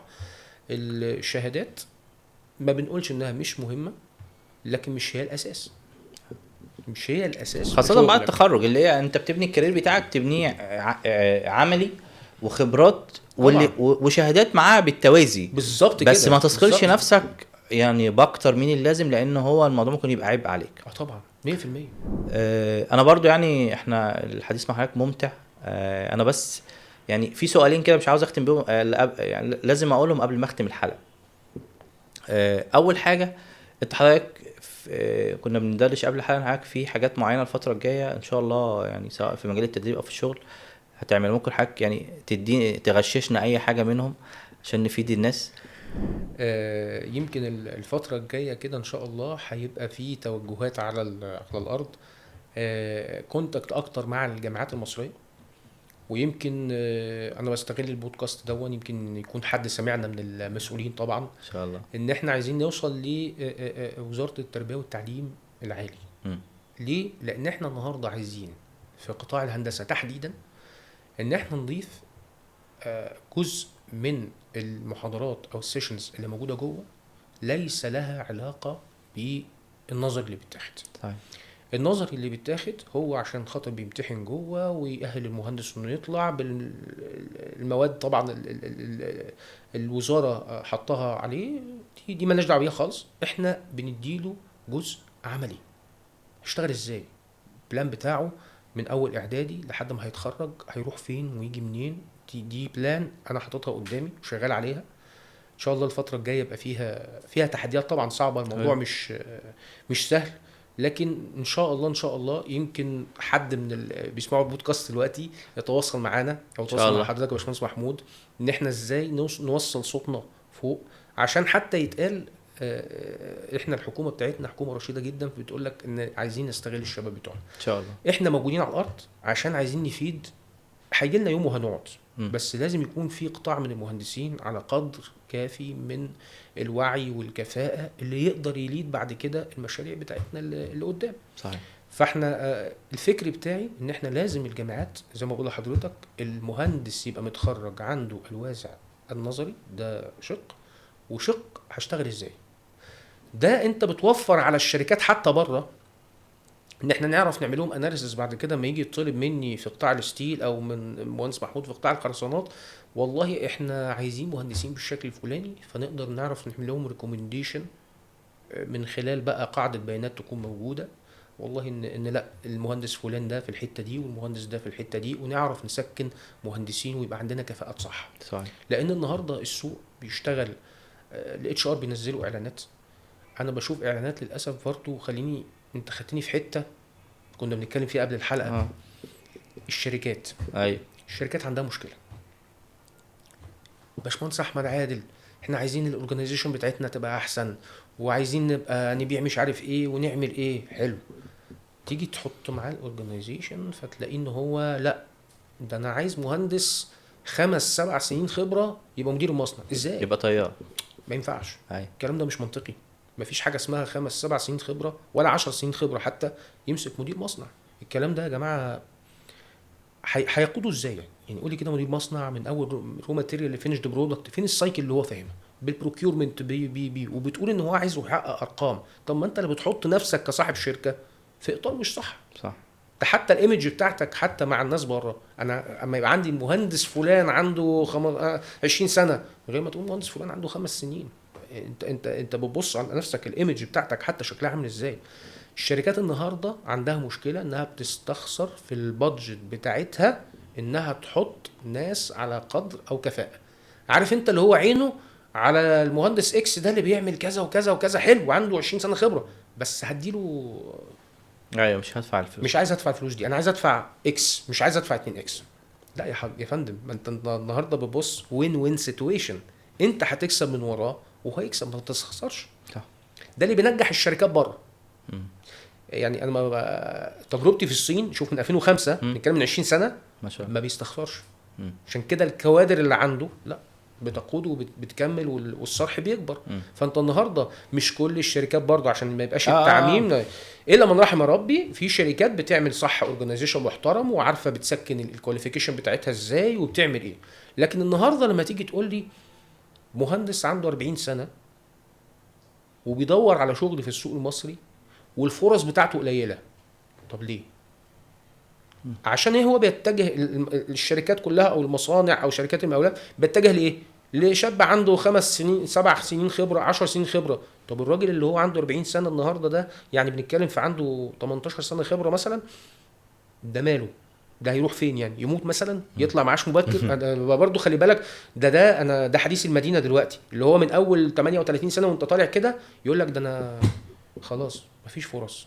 لا يا جماعه، لا، الفرص انت اللي بتخلقها. صح. اسمك في السوق، حافظ على قيمتك كويس. برضه حته يا باشمهندس محمود، انا واثق انت هتتطرق ليها اكيد يعني. المهندسين بيقللوا من قيمتهم. دي مشكله كبيره على فكره. او خليها يعني عشان الناس تفهم الموضوع بشكل صح، الفرص اللي بتعرض عليهم طبقا لامكانياتهم هم بيوافقوا عليها. دي مشكله كبيره. فهي الفكره اللي هي في ناس امكانياته كده وبيتعرض عليه مرتب اكس. مظبوط. فخاصه ان احنا دلوقتي بعد 2020 في بوم كتير في ان الباك اوفيس في مصر بقى متجه للخليج، يعني بسبب فرق العمله وكده، ودي امور دي يعني مالناش دعوه بيها لان ده وضع كلنا عايشين. بالظبط.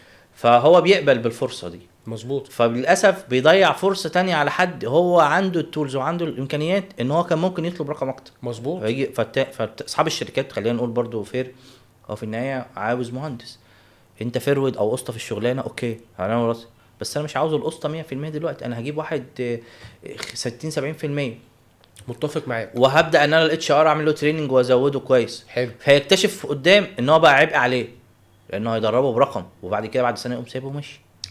طيب في نقطه بقى، انت حضرتك بتقول النهارده يدربوا برقم. اه في فرق ما بين انا هجيب شاب عنده 3 4 سنين خبره فهاجي ادربه على السيستم بتاعي ففعلا هدفع فلوس في التدريب بتاعه والكلام ده، وفي فرق ما بين انا هجيب واحد عنده بلس 15 years experience هو 15 هيدور سنه، ده المكنه باشا هيخش يطلع لك قماش. يدور المكنه طلع ماشي على طول. انا بتكلم بقى في ان سيبك من الشركات، م. انت النهارده كمهندس حافظ على قيمتك، ايوه اعرف قيمتك ايه واشتغل عليها عشان ما توقعش نفسك وتوقع زمايلك اللي في نفس الكاتيجوري معاك. دي مشكله احنا بنقع فيها. سواء الفرص اللي معروضه جوه مصر او حتى من بره مصر. صحيح. بتلاقي ان المهندسين بيقبلوا بارقام، انا يعني الكلام ده ما ينفعش يا جماعه، راجعوا حساباتكم صح. هي دي عاوزه بودكاست لوحدها اصلا. يعني ده موضوع ده عاوزه موضوع الحلقه بصراحه لوحدها. الحاجه التانية بتوع الاتش ار نتقي ربنا شويه.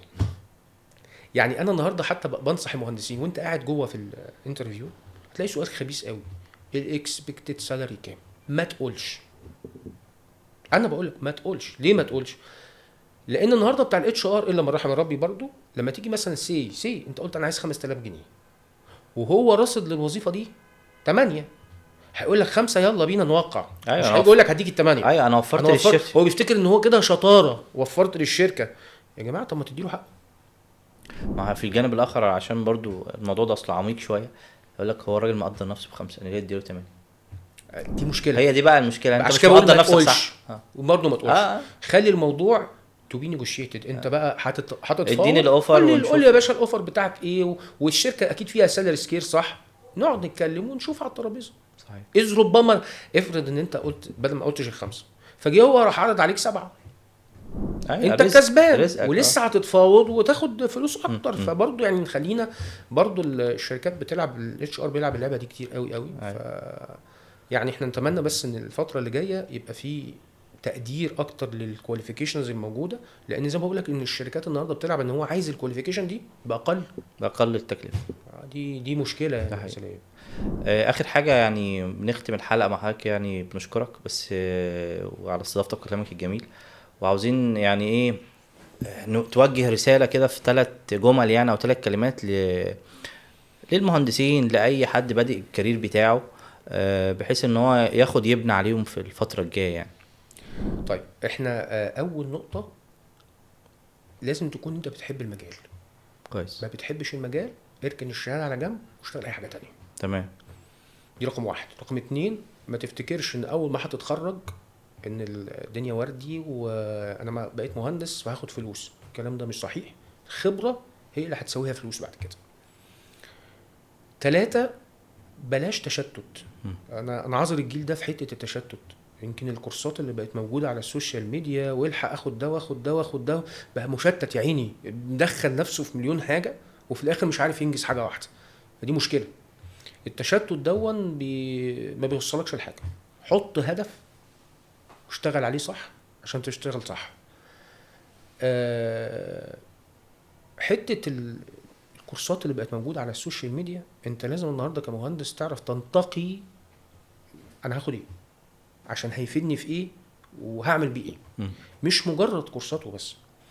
الساحه النهارده مطروحه يا باشمهندس محمود، وملايين الكورسات موجوده وشباب صغير بيدوا، شاب عنده 2 سنين بيدي كورس عادي، ودي برضو ظاهره غير صحيه طبعا يعني مش صح.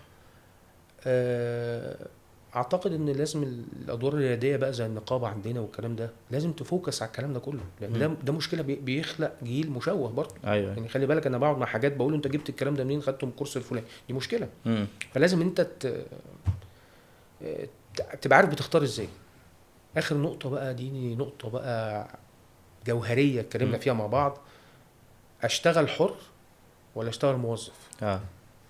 لا ما هو معلش يعني اشتغل حر ولا اشتغل موظف. لو انت اول ما تتخرج عايز تشتغل حر ما تشتغلش في الهندسه. ما ينفيش حاجه اسمها اول ما هتخرج هروح افتح مكتب هندسي وهعمل استشارات هندسيه ولا حتى هفتح شركه مقاولات واشتغل. هو انا اعرفك منين عشان اديك شغل؟ ايه سمعتك في المجال والنتورك اللي انت عملتها في المجال الهندسي عشان تعرف تاخد بيها شغل؟ معلش مع احترامي النهارده باشمهندس محمود خبره كام سنه، اكس عنده كام سنه، وبنعافر في السوق عشان تعرف تاخد شغل. صح؟ ده اكيد بيحصل معاك. طبعا. فانت النهارده الشاب مستعجل. وبرضه خلي بالك ان في حاجات على السوشيال ميديا بتوجه للحته دي. ودي غلط. انت النهارده برضو اللي بيوجه لحته ان انت عايز تشتغل حر، صح، انا ما عنديش مشكله. الكواليفيكيشن ربنا مش خالقها واحده ان كلنا نشتغل حر. صحيح. لو كلنا اشتغلنا حر مين هيشتغل عند مين؟ صحيح. لا، دي نقطه. النقطه الثانيه، عايز تشتغل حر، اشتغل موظف الاول في كارير الهندسه، وابني علاقات صح على الارض، وحقق انجازات عشان لما تتعرف قدام تعرف تاخد شغل. هو ده الترتيب الطبيعي لو انت صح. بتشتغل في الهندسه. لكن عمل حر من دي 1 الكلام ده غلط. ولازم يبقى التوجه على السوشيال ميديا في حته ان انت النهارده عايز تشتغل حر.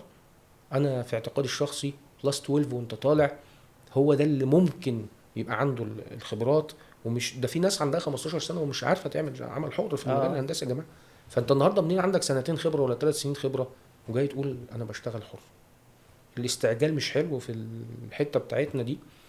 وفي الاخر زي ما قلت لك ان شاء الله هنعمل حاجات كويسه قوي في مجال التدريب ده، عشان خاطر لا قطاع كبير جدا من المهندسين يعرف يستفيد من الكلام ده كله، والشركات كمان، لان احنا برضو ناوي اشتغل على حته الشركات والاورجنايزيشن. انا عارف ان حضرتك يعني الوقت جزء من شغل حضرتك الاساسي انت بتبني بزنس كديفلوبمنت للشركات في الانجينيرنج تحديدا، وده تخصص يعني بيبقى مهم في بالذات ان انت في شركات كبيره بتبقى في يعني الكاتيجوري بتاعها في الميد ليفل، عاوز تبقى اورجانيزيشن اكتر يعني. بالظبط، يعني هو بيبقى مجاله ميد وعايز يعلى بقى فوق. وهنا بنتكلم على الانجينيرنج مش كبزنس، لان البزنس ده قصه تانية برضو لوحدها. لا، احنا بنتكلم على الانجينيرنج وايز عموما كهندسه، ومش هندسه بمعنى تكنيكال اوفيس بس. لا كل ما يخص مهندسين يعني، سواء تصنيع، سواء جوده، سواء كذا، سواء مبيعات، حتى مهندسين مبيعات او مهندسين مشروعات، الكلام ده كله. لان انا اضفت يمكن كمان البرامج التدريبيه بتاعتي